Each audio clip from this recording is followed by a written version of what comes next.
दहेज, समाज क्या कहेगा। हमें तो आपकी बच्ची पसंद आ गई है। हमारे लड़के की कद काठी के हिसाब से देखे तो दोनों की जोड़ी बहुत अच्छी लगेगी। जैसा आप सही समझे। बेटा योगेश, तुम दोनों को अगर टाइम चाहिए तो आपस में अकेले में कुछ बात कर सकते हो, हम बाहर चले जाते हैं।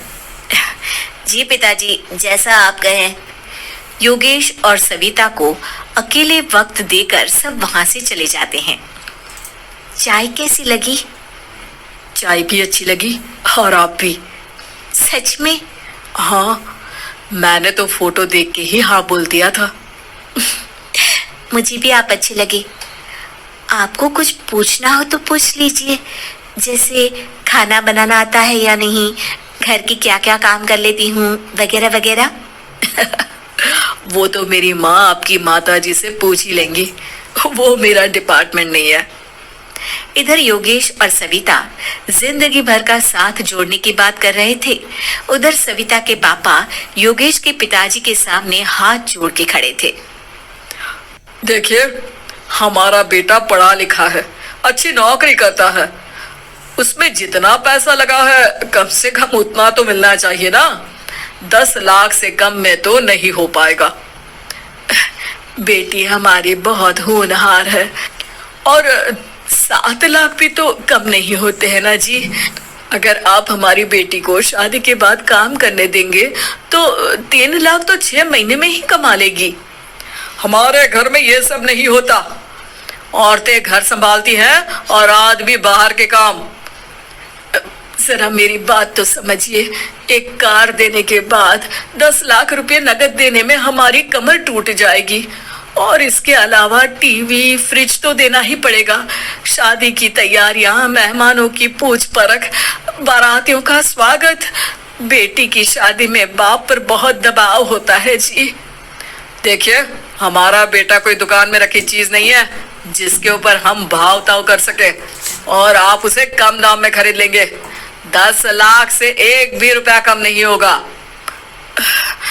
ठीक है, जैसा आप कहे जी, पर आधा पैसा अभी और आधा कन्यादान के वक्त दे देंगे। अरे, इसमें भी किस्त मांग रहे हैं आप? हमने तो सोचा था कि अच्छा परिवार होगा आपका। अच्छा ही परिवार है देवनाथ जी, पर पैसों की थोड़ी तंगी है ना, वरना सब ठीक ही है हमारे परिवार में जी। देवनाथ वहां से अपने बेटे योगेश को लेकर चले जाते हैं और कुंडली मिलवाई जाती है। 36 में से 32 गुण मिलते हैं। जल्दी शादी का मुहूर्त भी निकल आता है। अब कन्या को बुलाइए। आओ बेटी, यहाँ बैठो। योगेश की बाई ओर। मंत्रोच्चार शुरू करते हैं। मंगलम भगवान विष्णु मंगलम गरुड़ध्वज मंगलम। सविता के पापा सविता और योगेश के बीच में जाकर बैठ जाते हैं। बेटी, तेरी माँ को यहाँ बैठना था, पर तेरी विदाई नहीं देखना चाहती होगी शायद, इसलिए पहले ही चली गई। बाबा, हंसी खुशी का माहौल है। रोने का समय तो विदाई के वक्त होता है ना, तब ये इमोशनल अत्याचार कर लेना। अभी तो मुस्कुराइए, कैमरा आसपास ही है। तभी पीछे योगेश के पिताजी आ जाते हैं। अभी तक पैसे नहीं आए आपके यहाँ से? उठा लूं क्या बेटे को? आते ही होंगे। मैंने अपने छोटे भाई को व्यवस्था करने के लिए कह दिया था। अरे तो जल्दी कराइए ना, वरना देर हो जाएगी। समझ रहे हो ना आप? योगेश और सविता दोनों एक दूसरे की तरफ देखते हैं। सविता चाहती है कि योगेश कुछ बोले, पर योगेश अपना मुंह दूसरी तरफ फेर लेता है। पापा, कितने पैसे की बात की है आपने? अरे बेटी, तुझे इससे क्या मतलब? मेरी डील की है ना, तो मुझे तो पता ही होना चाहिए।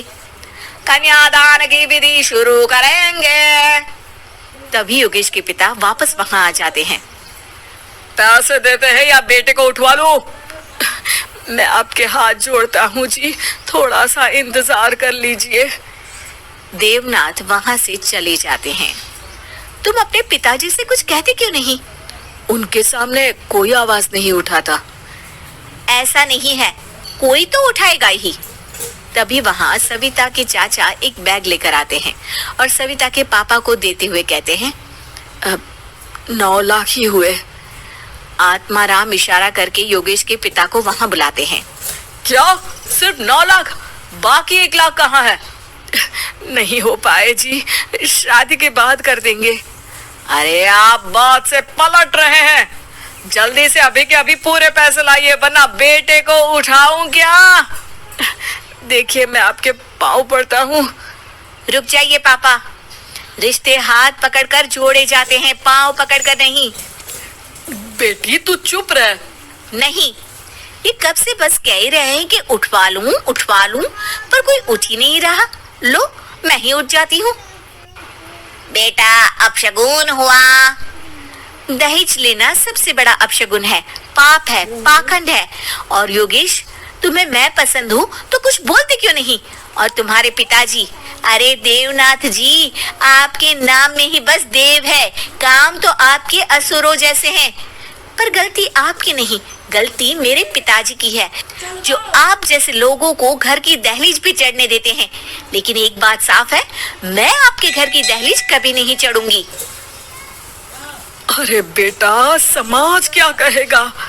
यही कहेगा कि सविता के भीतर की माँ दुर्गा जाग गई थी, जिसने पापा के खिलाफ, गलत के खिलाफ आवाज उठाई।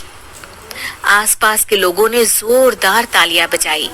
समाज की तालियों से पता चला कि समाज क्या कहेगा। समाज ने सविता की बात को स्वीकार भी किया और उसको अपने सर आंखों पर भी बिठा लिया। सविता के पिता में हिम्मत जागी और उन्होंने कहा, देवनाथ जी, आप कह रहे थे ना बेटे को उठा लूं क्या?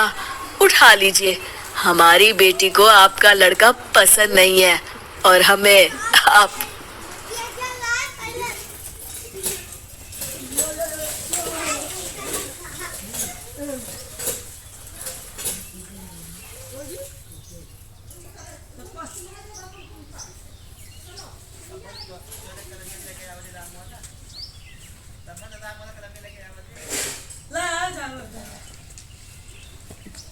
₹10 दे